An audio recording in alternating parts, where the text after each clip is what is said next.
안녕하십니까. 반갑습니다. 제 소리 잘 들립니까? 네, 안녕하세요. 한국 많이 덥죠? 무더위가 시작됐다고 그러는 것 같은데. 괜찮아요? 네, 목소리 되게 감 좋습니까? 네. 벌써 시간이 3시 딱 됐네. 네. 그러면은 시작을 하겠습니다. 네. 지금 우리 이제 2주 만에 한 번씩 보는데도 어떨 때는 되게 시간이 빨리 가는 것 같다가 어떨 때는 또 많이 기다리기도 하고 그렇습니다. 네, 이제 한국은 장마가 이제 시작됐다고 그런 것 같기도 하고, 그런데 미국도 이제 날씨가 좀 많이 더워졌습니다. 자, 오늘 우리 할 내용은 불도품인데요. 지난번에 관중생품에 이어서 불도품의 내용은 제목이 시사하듯이 우리가 중생을 어떤 관점으로 봐야 될까라고 하는 게 이제 지난번에 그 내용이었어요. 그리고 역시 유마경 전체의 주제가 이제 한마디로 하면 불이법이라고 하듯이 중생을 보는 것도 중생과 부처가 둘이 아니다라고 봐야 되고, 또 중생과 부처가 달리 다른 모습이 있는 게 아니고 모든 존재가 다 일체 중생이 다 모두 다 부처다라는 거니까 이제 중생이라는 상이 또 고정된 어떤 특징이 따로 있는 게 아니라고 봐야 된다. 중생상을 가지면은 안 된다라는 게 이제 지난번에 관중생품의 내용이라면, 오늘은 제목 그대로 불도란 무엇인가예요. 불도. 부처의 길이죠. 말 그대로. 아니면 부처의 진리라고 해도 됩니다. 그래서 오늘 내용은 좀 더 이제 중생을 어떻게 볼까에서 부처 행을 하는 것은 깨달음의 행위죠. 불도는 마땅히 이러해야 된다라는 얘기를 이제 음악의사가 얘기를 진행을 하고 있습니다. 그래서 우리 서문에 통윤 스님이 풀이한 것을 앞에 잠깐 보면 이제 처음에 그렇게 해놨죠. 앞에 관중생품에서는 무상으로 중생을 관한다라는 얘기는 이제 상이 없이 중생이라는 상을 가지면 안 된다. 전에 말씀드렸던 그 내용이고요. 그 다음에 이 품에서는 마도로서 불도에 들어가니 이제 여기서부터 이제 그냥 기초교리만 공부했던 분들은 이게 무슨 말인가 할 수도 있어요. 마도는 마구니의 도잖아요. 악마의 도, 사탄의 도. 그걸 통해서 불도로 들어간다. 이렇게 얘기를 해요.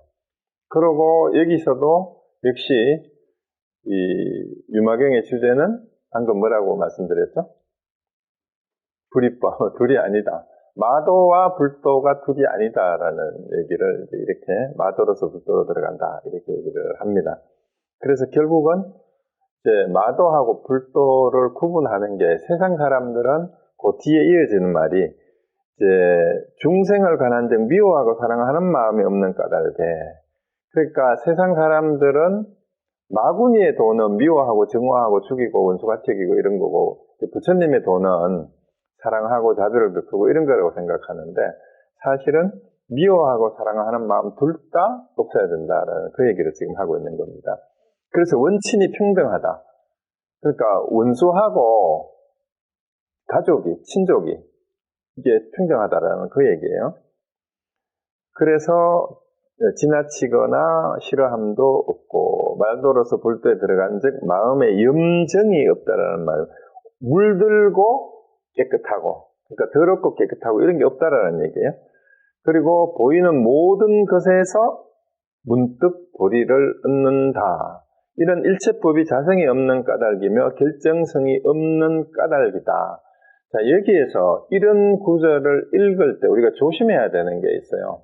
공부를 하면서도 늘 놓치는 게 깜빡깜빡 하는 게 뭐냐 하면, 지난번에 관중생품을 보면서도 우리가 보는 대상으로서 중생을 어떻게 본다라는 게 이제 중생에 대한 상이 맞는데, 자, 여기에서 되돌려야 되는 게 뭐냐 하면은, 항상 중생상이라고 했을 때, 우리가 서로 상자를 쓰지만, 밑에 어떤 번역본에는 요걸 이제 생각상자를 쓰기도 해요. 그런데, 관념이고 어떤 고정관념으로 본다라는 거잖아요. 그러면은 이 중생상의 주체가 누구예요? 어떤 대상에 대해서 고정관념을 가지는 주체가 누구예요? 내가 그렇게 보는 거잖아요. 그렇기 때문에 중생상이든 부처상이든 대상의 문제가 아니라 내가 상을 짓는 이 마음의 작용이 항상 문제인 거예요. 그래서 불교는 그것을 얘기를 하는 것이지 바깥에 있는 또 내가 바라보고 있는 마주하고 있는 대상에 대해서 얘기하는 게 아니에요. 그래서 여기도 이 부분의 문장을 읽을 때 모든 불교책이 마찬가지예요. 보이는 모든 것에서 문득 보리를 얻는다 이런 말을 읽으면 자, 보이는 모든 것에 보이는 것이 대상으로 생각을 하면 안 돼요. 왜요? 나한테는 그렇게 보이지만 그 보이는 것이 사실은 내가 상을 지어서 보는 거예요. 보는 거. 그러니까 문제는 보이는 것이 바깥에 있는 것이 문제가 아니라 항상 문제가 뭐예요? 내가 그것을 그렇게 보는 나가 문제인 거예요. 그래서 보이는 모든 것에서 문득 보리를 얻는 거는 예를 들어서 우리가 착각을 하는 게 이 세상에 두두물물이 다 부처 아님이 없다 이렇게 얘기를 하면 산도 부처고 바위도 부처고 마른 똥막대기도 부처고 짐승도 다 부처고 인간은 물론이고 그래서 돌이 부처고 나무가 부처다고 생각하는데 그게 아니에요. 보이는 모든 것에서 보리를, 지혜를, 진리를 얻지만 결국은 그 진리는 나무나 돌이나 상대에게 있는 게 아니고 얻는 내가 지혜를 바라는 것일 뿐이에요. 지혜를 깨닫는 것일 뿐이에요. 그래서 일체법이 그 이유가 뭐냐면은 일체법이라는 게 보이는 모든 대상이에요. 그는 물리적으로 시각이나 우리가 그 안이비설신의 감각의 대상뿐만 아니라 사실은 우리가 생각으로 마지막에 의가 나오잖아요. 의. 마음으로서 뜻으로 짓는 마음속의 상 그것도 다 자성이 없어요. 구체적인 보이는 물질적인 형상색뿐만이 아니라 그러니까 그것을 볼 때에 우리가 짓는 상에서 염증이 없으면 좋아하고 애착시 미워하는 게 없으면 그것이 다 보리라는 얘기예요. 그래서 대상을 보이는 대상에서 얻는 게 아니고 항상 보이는 것이 실체가 없다라는 것을 아는 내가 부처고 보리고 그렇다라는 걸 잊어버리시면 안 됩니다. 그래서 제가 자주 하는 얘기가 부처님이 뭘 보고 깨달았다 그랬죠? 부처님이 새벽별을 보고 깨달았다 그러잖아요. 그러니까 제가 몇 년 전에 부처님이 새벽별을 보고 깨달았다라는 얘기는 이 불자들은 다 들었는데 어느 스님이 출가한 스님이 이제 출가하고 나서 처음 선방에 안거를 동안거 하안거를 하잖아요. 안거를 해서 선방에서 결제를 했는데 이제 마침 동안거를 했대요. 그리고 부처님이 별을 보고 깨달았다는 날이 12월 8일이 성도절인데 그 성도절이 되면은 한국의 대부분의 선방들은 일주일 전부터 체라 용맹정진을 해요. 잠을 자지 않고 그렇게 하는데 이제 그 스님이 그랬대요. 나도 성도절날 아침에 새벽에 부처님처럼 새벽 별을 보고 깨달아야 되겠다라고 이제 발언을 하고 참선을 용맹정진을 하고 성도절날 아침에 새벽에 이제 방선 시간에 이제 선방에 나가서 보니까 그날따라 마침 날씨가 흐려가지고 먹구름이 꽉 끼어가지고 별을 못 봤대요. 그래서 못 깨달았대요. 그리고 그 다음 해에도 또 동안거를 했는데 원래는 제발 날씨가 맑아서 별을 볼 수 있었으면 좋겠다라고 이제 영양쟁쟁을 하고 성교절 날 아침에 나가 보니까 진짜 날씨가 맑아서 하늘에 별이 충성하더래요. 그래서 이제 고개를 들어 하늘을 봤는데 하도 하늘에 별이 많아서 어느 별을 보고 깨달았는지 몰랐다고 그런 농담을 한 적이 있는데요. 자, 여러분, 전에도 제가 이 얘기를 했어요, 한번. 우리 불교 기초요리 강의할 때. 했는데,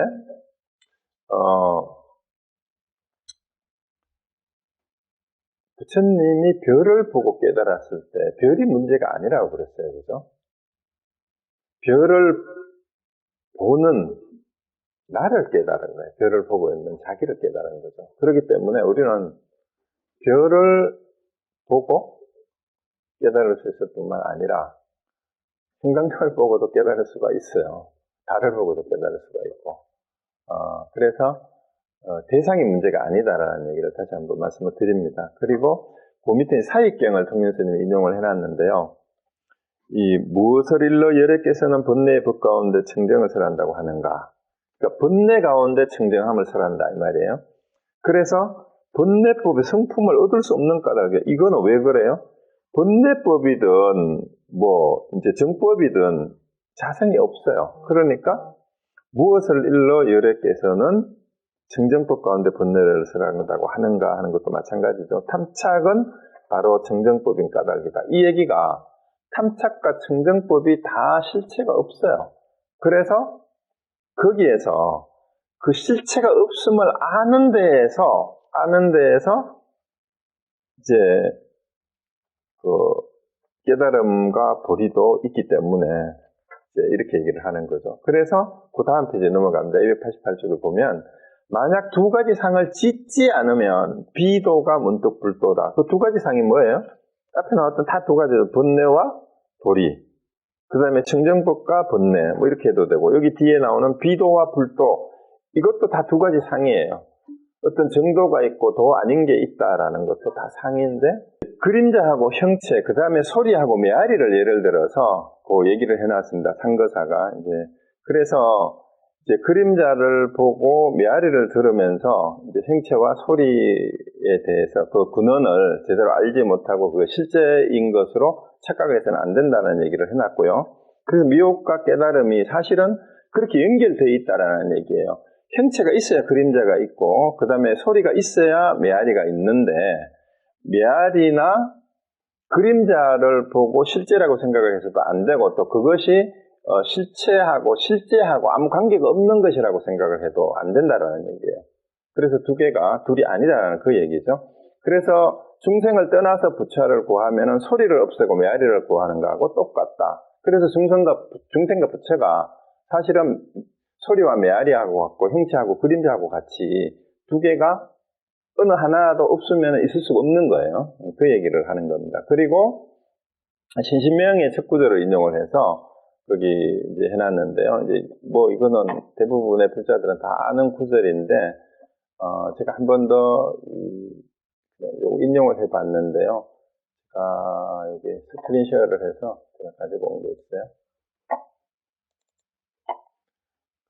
여기 이제 신신명 첫째 구절을 번역을 조금 다르게 할 수 있는데 이게 거의 이제 개송이 시로 되어 있어요. 그래서 시처럼 이제 번역을 내가 일단 한번 해보려고 했는데 그 다음에 지도를 대부분의 번역책들이 지극한 도라고 번역하는 책이 참 많아요. 그리고 일부 한 80~90%는 그렇게 돼 있고 일부 책에는 도에 이르는 거, 이를 지자를 번역을 해가지고 이렇게 했는데 문맥상 그 지도라고 하는 것보다 지극한 도라고 하는 것보다는 도에 도달한다라는 뜻으로 번역하는 게 문맥이 더 매끄러워요. 둘 다 마찬가지긴 해요. 도에 지극하다, 지극하지 않다라는 수식을 할 수도 없고 그 다음에 도는 도달하고 도달하지 않는다라는 말도 사실은 둘 다 허물이에요. 도에 이른다라고 표현을 하든 지극한 도라고 표현하든 그런데 이제 왜 도에 도달하는 것, 도에 이르는 걸로 하는 게 더 자연스러운가 하면 문맥상 그 다음 구절에 유혐 간택하고 단막 정해하는 주체가 수행자가 돼야 돼요. 공부를 하는 사람. 그래, 공부를 하는 사람이 얘기를 하는 거는 이제 도를 얻고자 하고, 이제 진리의 세계에 도달하고자 하는 그런 식으로 표현을 하면 문맥의 흐름이 더 자연스러울 것 같아서 저는 도에 이르는 것으로 지도를 번역을 하는 게 더 자연스럽다라는 생각이 듭니다. 물론 뭐 큰 차이는 없을 수도 있는데, 지극한 도라고 얘기를 하면은 문제가 뭐냐 하면, 자꾸 지극한 어떤 도가 따로 있는 걸로 그 상을 만들기가 더 쉬워요. 그래서 그거를 지극한 도라고 표현하는 게 오히려 안 좋을 수도 있겠다. 저는 그 생각이 들어서 시적으로 이제 표현하는 도에 이르기 어려울 것 없네. 오직 혐자는 싫어하다, 뭐 끓이다, 뭐 이런 뜻이 있는데 혐오할 때 그 혐자예요. 근데 간택은 둘 다 가린다는 뜻이죠. 가린다라는 분별한다는 뜻이에요. 분별한다. 그래서 가리는 마음이 없으면 그걸 없애면 이런 뜻이에요. 끓여하면.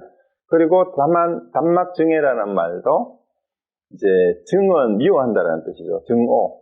그래서 애는 애착, 그 증애 이겁니다. 애증이 없으면 우리말로는 애증으로 거꾸로 반대로 말을 하죠. 그러니까 사랑하고 미워하는 그런 마음만 없으면 확 통연하여야 통연하게 명백하다. 탁 트여라는 그런 뜻으로 이렇게 했는데, 그래서 결국은 여기서 이제 이 신시명을 인용했는 이유가 두 가지 상이 없으면이에요. 그 두 가지 상이 이제 두 개를 자꾸 비교하는 거죠. 중생과 부처, 번뇌와 보리, 그 다음에 비도와 불도, 뭐 정도와 불도라고 해도 되고, 그 다음에 뭐 출가와 재가, 이런 것들을 자꾸 구분하는 게 간택하는 마음이잖아요. 비교하는 마음. 그리고 애증을 한 번 더 얘기를 한 거예요. 우리 마음을 쓰는 데 있어서 가장 좋아하고 싫어하고 미워하고 사랑하는 이 마음, 이런 것들이 다 전부 다 비교하는 두 가지 상이잖아요. 그래서 이것만 내려놓으면 그냥 도에 도달하는 것은, 도를 얻는 것은 어려울 게 하나도 없이 그냥 있는 그대로 명백하게 그냥 드러난다라는 얘기가 신신명의 이 첫 구절입니다. 그래서 번뇌가 부처다라는 얘기도 결국은 두 개의 상이 중생을 떠나서 부처가 없듯이 번뇌를 버리고 따로 깨달아야 될 진리나 보리가 없다, 지혜가 없다라는 그 얘기입니다.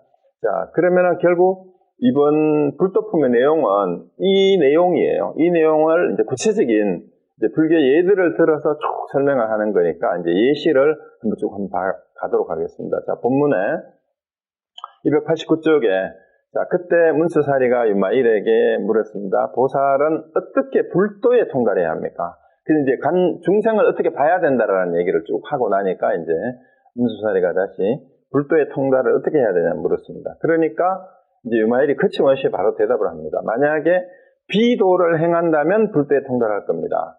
그러니까 이것도 뭘 끊어버리는 거예요? 우리가 불도라는 어떤 거룩한 상을 우리가 가지고 있는 거예요. 뭔가 성스럽고, 이제 거룩하고, 부처의 도라면 우리 중생들이 가지고 있는, 세속인들이 가지고 있는 뭔가 특별한 어떤 그런 게 있지 않겠느냐라고 얘기하는데, 유마가 한마디로 뭐예요? 비도가 뭐예요? 도가 아닌 거죠. 진리가 아닌 거. 그러니까 도가 아닌 거는 우리가 말하는 온갖 나쁜 거 해서는 안 되는 거 그런 거예요. 그거를 해야 불도에 통한다라고 얘기를 하는 거예요.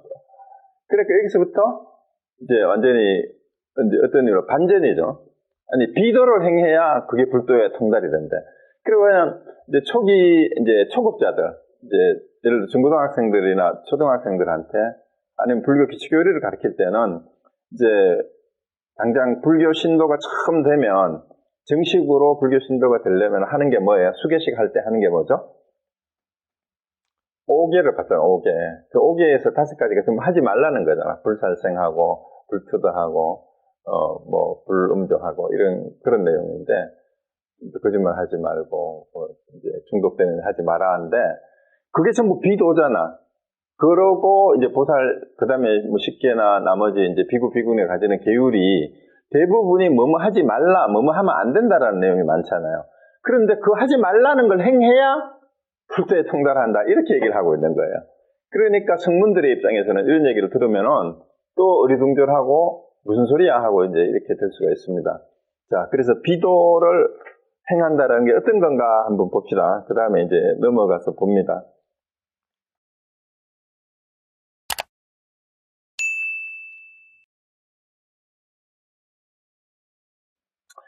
이제 본문, 그 다음 이어지는 부분 보기 전에 290쪽에 그 통년 스님이 해설하면서 인용했는 것 중에,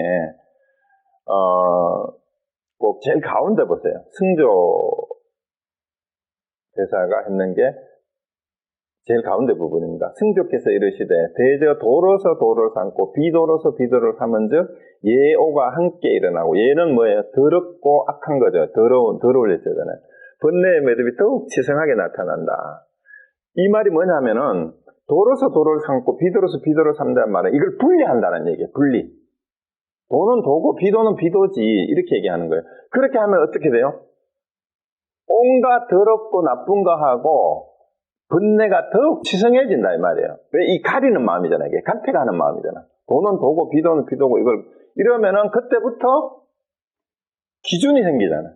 선택하고 가리는 간택하는 기준이 생기니까 그 기준에 어긋나는 거는 이거는 나쁜 거고 이거는 좋은 거다. 이거는 더러운 거고 이건 깨끗한 거다. 이런 식으로 자꾸 생기니까 이거를 가리는 그것이 바로 번뇌예요.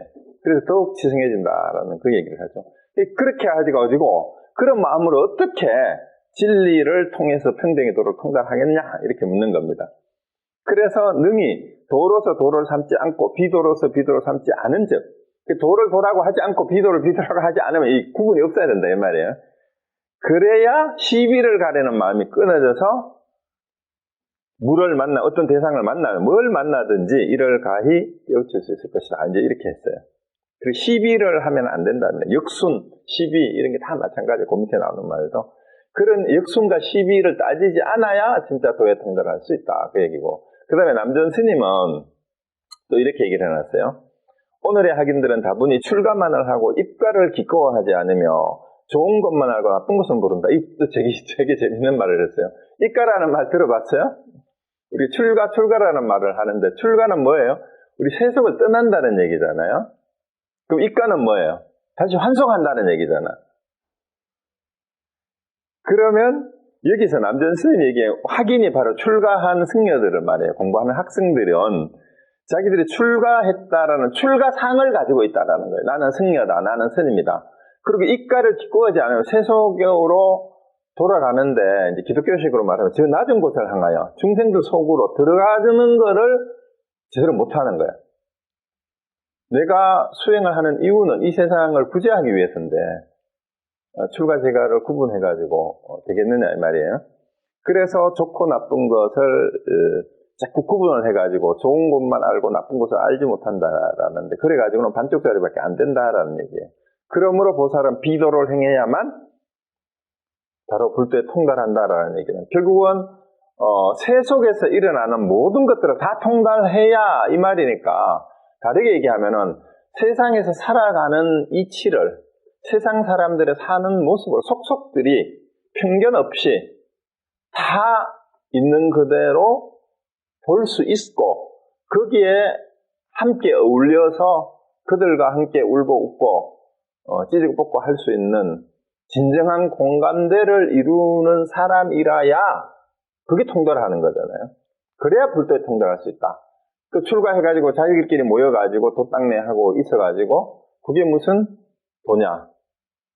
그리고 도탄에 빠진 중생들 이제 괴로워하는 그런 중생들 이 세상은 온갖 이제 상계계고라 그랬잖아요. 부처님이 상계가 욕계색계 무색계가 다 이제 괴로워하고 있는데 무슨 도를 닦는다는 거냐 이제 이렇게 얘기를 하는 거예요.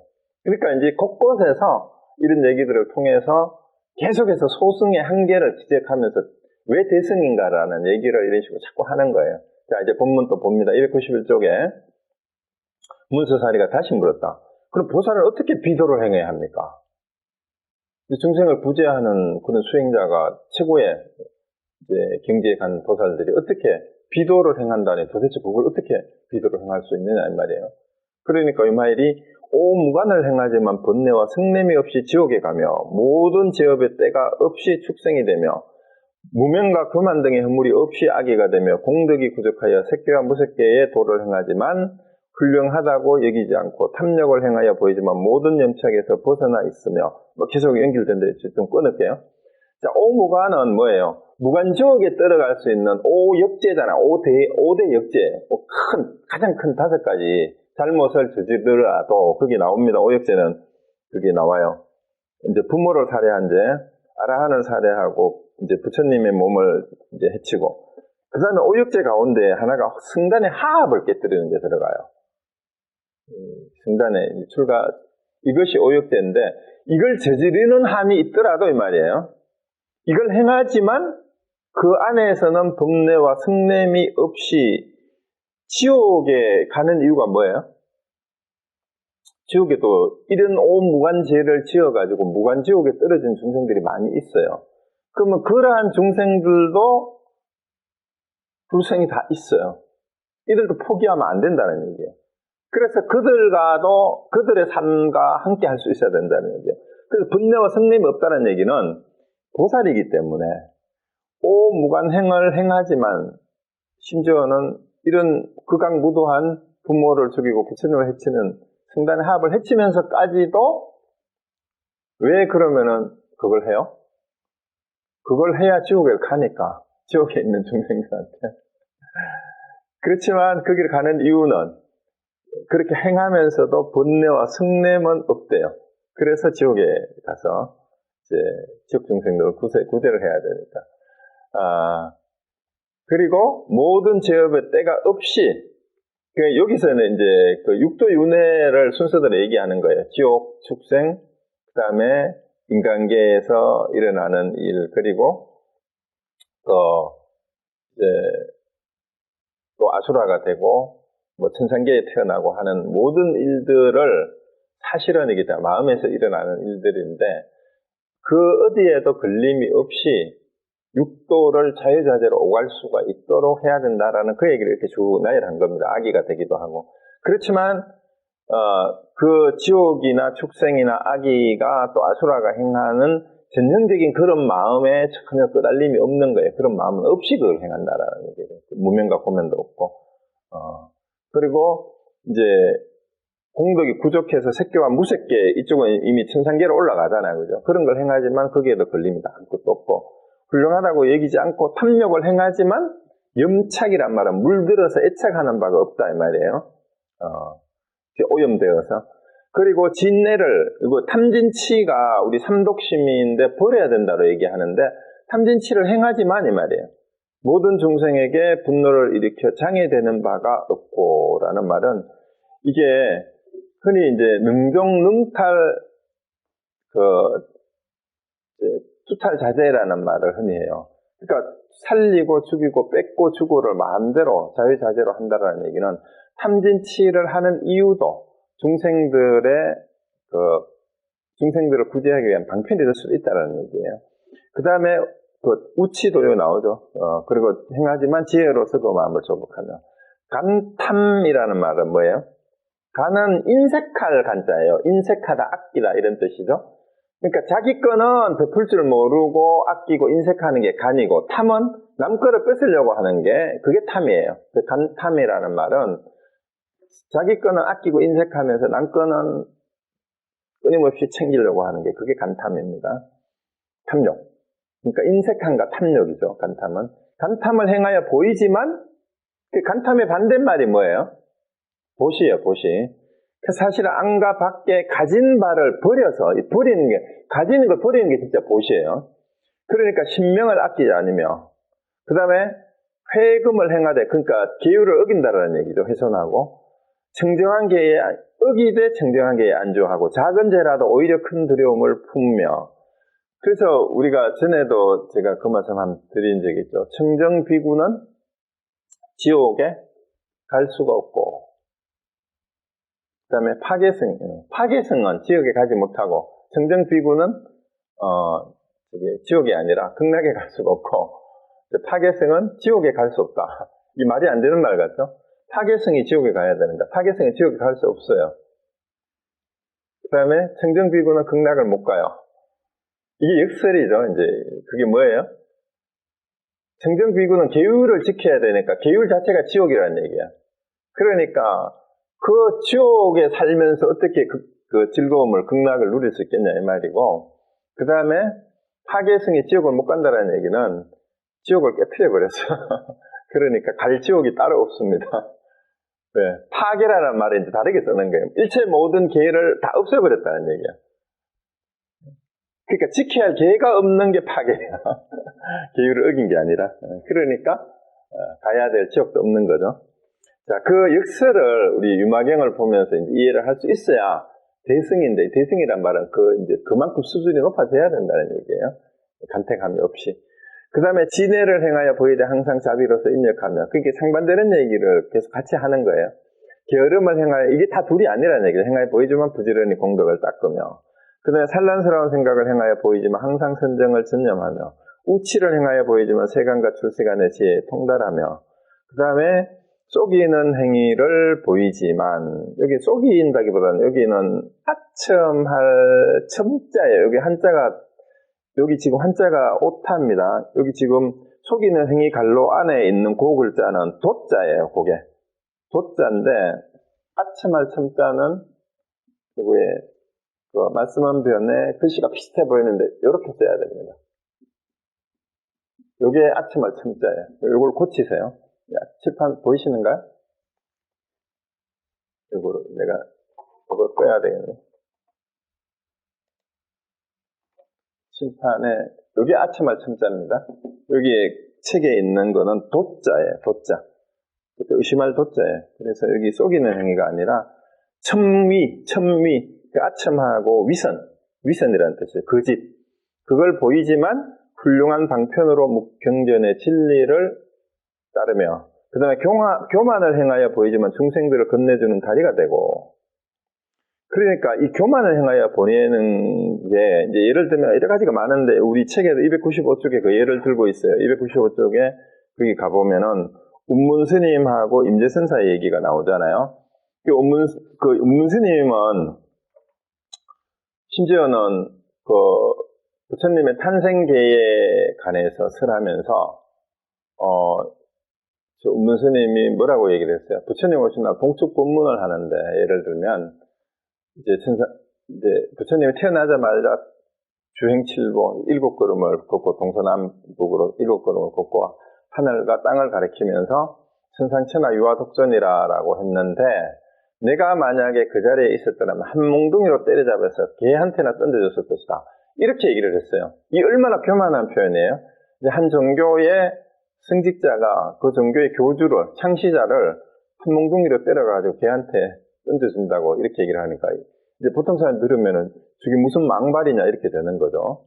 그런데 그게 뭐예요? 교만을 행하여 보이지만 중생들을 건네주는 다리가 되게 왜 그랬을까? 왜 그랬을까라는 걸 생각을 해봐야 돼요.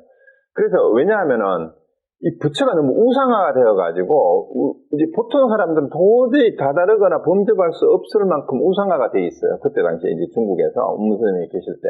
그래서 기복신앙이 이제 판을 치고, 막 불상을 크게 따듬고 이런 짓에만 불사한다면서 그런 짓들을 하고 있으면서 마음 쓰는 거는 전혀, 부처의 마음을 쓰지 않아요. 그러니까 그런 우상으로서 이미 자리 잡고 있는 부처를 다 깨버리기 위해서 교만을 보이지만 그 중생들을 구제하게 건넨다는 말이에요. 구제한다는 말이에요. 어디 부처가 따로 있냐? 네가 부처다. 그런 얘기를 하기 위해서 이렇게. 그 다음에 임재스님은 잘 알듯이 살불살조를 얘기하잖아. 부처를 만나면 부처를 죽이고 조사를 만나면 조사를 죽이고, 건석을 만나면 건석도 부모 건석을 다 죽이라는 얘기도 마찬가지예요. 그게 그보다 더 교만한 말이 없잖아요. 근데 그것도 우리 중생들의 자각을 이제 자극하기 위해서 그런 식으로 이제 얘기하는 거죠. 그 다음에 이제 본문 넘어갑니다. 모든 번뇌를 행하여 보이지만 마음이 항상 청정하며, 이 대꾸가 되는 거 항상 이렇게 얘기해요. 그래서 쭉 예시에 불과하니까 어느 쪽에 하나를 가지고 여러분이 이해를 해도 여러분이 개인적으로 어떤 부분에 나는 탐진치 가운데 어떤 부분에 잘 끄달리는지 이제 이런 것들을 생각을 해보면서 계율에 내가 집착을 하는 사람인지 스스로 해서 이제 그러면 내가 이런 거를 이렇게 쓰면 되겠구나 생각하시면서 읽으면 되겠습니다. 그 다음에 마계에 들어가는 것을 보이지만 부처님 지혜를 따라서 다른 가르침을 쫓지 않고, 근데 형상으로 보기에는 마구니에서 하는 것 같아요. 그 다음에 성문계에 들어가는 것을 보이지만 중생을 위해 듣지 못한 법을 설하며, 그 성문이란 말이 직접 들었다라는 얘기잖아요. 그런데 부처님이 직접 가르쳐 주신 것 말고도 다른 법을 설한다는 얘기예요. 중생을 위한 듣지 못한 법이 방금 얘기한 운문이나 임재 같은 사람이 하는 거예요. 초기 경전에 그런 말이 없잖아요. 부처를 죽인다라는 말이 어디 나와요. 그래서 듣도 보도 못한 부처가 뭐냐 물으니까 똥막대기다라고 하질 않나, 심지어 죽인다라고 하질 않나, 이런 듣도 보다 못한 얘기를 하는 거예요. 때로는 성문계에 들어간다란 말이에요. 때로는 아주 부처님 말씀을 잘 듣고 지킨단 말이에요. 있는 그대로. 그러면서도 이렇게 한다라는 얘기죠. 그래서 벽지불의 세계에 들지만 대자비를 성취해 중생. 벽지불은 이제 자기 혼자만 이제 연기법을 깨닫는데 중생 교화에 관심이 없다라는 거지. 이렇게 얘기해요. 그래서 빈궁한 세상에 들어가는 것을 보이지만 보배 손에 있어서 공덕이 무진하고. 그러니까 가난해 보이지만 사실은 엄청 부자다라는 거예요. 그 이유는 일체 베푸는 게 뭔지를 알기 때문에 그런 거예요. 남노한 행상을 보이되 모든 상황을 거듭하고, 때로는 거지처럼 꾀지지하지만 사실은 부처님이 가지는 뭐 30 이상 80 정호를 다 갖추고 있다라는 얘기예요. 그 다음에 낮고 천한 신분에 들어가는 것을 보이지만 부처님의 종성 가운데 나서 공덕이 부족하고, 뭐 똑같은 얘기 옆에서 추루하고 괴롭고 저열하지만 나라 연신이 거기 나오죠. 이제 그 사천왕을 지키는 역사, 그런 수호신이죠. 그리고 늙음과 병을 보이지만 병의 뿌리를 영원히 끊어서 죽음에 들어옴을 줍니다. 그러니까 늙어 죽는 것 같지만 사실은 자기 안에서는 병의 근원이 없어요. 그 다음에 중생을 돕는 것을 보이지만 항상 무상을 관하고 탐색하는 바가 없고, 그 다음에 심지어는 채첩 체녀를 해요. 첩을 두고 여자를 취하고 막 이런 걸 하는 거예요. 그런데 항상 오욕의 진흙수렁에서 벗어나 있고, 이거는 그때 유마거사의 상황을 보면 돼요. 유마거사가 장로잖아요. 그때 당시에. 그 대부호예요. 그러니까 여러 부인을 거느렸어요. 그러니까 그런 걸 보이는 거예요. 그렇지만 오욕에 끄달리지 않는다라는 얘기죠. 그 다음에 어리석고 둔한 것 같지만 던제를 해서 총지를 잃어버리지 않고, 그릇된 방편에 들어가는 걸 보이지만 바른 방편으로 모든 중생을 제도하고, 그래 그릇된 방편이 모든 것, 아까 말씀드렸듯이 중생들이 하고 있는 일체 모든 것, 심지어는 살생도 하고 도박도 하고 거짓말도 하고 음란한 행도 하고 술 담배도 하고 막 마약도 하고 하는데, 이게 바른 방편으로서 중생을 제도하는 방편으로 그렇게 한다라는 거죠.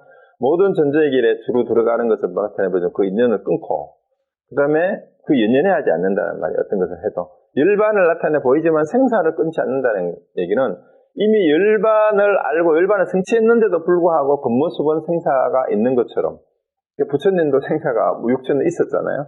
그래서 문수살이여 보살이 능히 이와 같이 비도를 행해야만 불도를 통달할 수 있다. 참 대단하죠, 그죠? 그러니까 언제 어디서나 때와 시대와 장소에 딱 맞게 무슨 일이든지 회피하거나 거스르지 않고 항상 정면 돌파를 해요. 그렇지만 거기에 걸려서 끄달리지 않고 정말 자유롭게 행하면서 이제 그 방편으로서 그렇게 행한다라는 그 얘기입니다. 그래서 그 뒤에 이제 그 밑에 해설에는 데바다타하고 얘기도, 이제 부처님을 죽여서 무간지옥에 떨어졌다는 해치려고 해서 데바다타도 아라한이다라고 예시를 한다는 그 얘기를 하고 있습니다. 자, 그 다음에 또 그냥 넘어갑시다. 그 해설은 여러분이 참고로 해서 보시고요. 그 해설 가운데 298쪽의 교과서를 한번 보세요. 우리 교재 298쪽에 그 백장 스님의 그 백장 선사의 얘기를 인용을 해놨는데요. 그 298쪽의 제일 가운데 쪽입니다. 백장 선사가 이르되 지금 일체 유무의 제법을 보지도 않고 듣지도 않아서 육군을 모두 닫을 것이니 만약 능히 이렇게 배우고 이렇게 경을 수지하면 비로소 수행할 자격이 있다. 이렇게 얘기를 했어요. 그리고 제2, 제3생에 이르러서 능히 무불체를 향하여 대도량에 앉아서 등정강을 이루는 것을 보이되 선을 변화시켜 악을 삼고 악을 변화시켜 선을 삼아서 악법을 써서 십지보살을 교화하고 선법을 써서 지옥과 악의를 교화하여 능히 밝은 곳을 향하여 밝음의 사슬을 풀고 어두운 곳을 향하면 능히 어둠의 사슬을 풀어서 금을 집어 흙을 이루며 흙을 집어 금을 이루면 각가지 변화로 놀라서 자유로움에 이를 것이다. 이거는 일체 유무의 제법을 보지도 듣지도 않고 육군을 모두 닫는다는 얘기는 이 대상 세계에 끄달려 가지 말아라라는 얘기예요. 나의 이제 육군의 감각기가나 이 지각 인지 작용을 통해서 거기에 육군을 닫는다라는 말은 그런 얘기예요. 그렇게 해야 능히 경전을 수지 독송하고 수행을 한다라고 할 수 있다라는 그 얘기예요. 그러니까 이 얘기는 뭐냐면은 감각기관에 육군을 통해서 들어오는 좋다 싫다 그저 그렇다라는 거기로부터 벗어나야 된다라는 그 얘기입니다.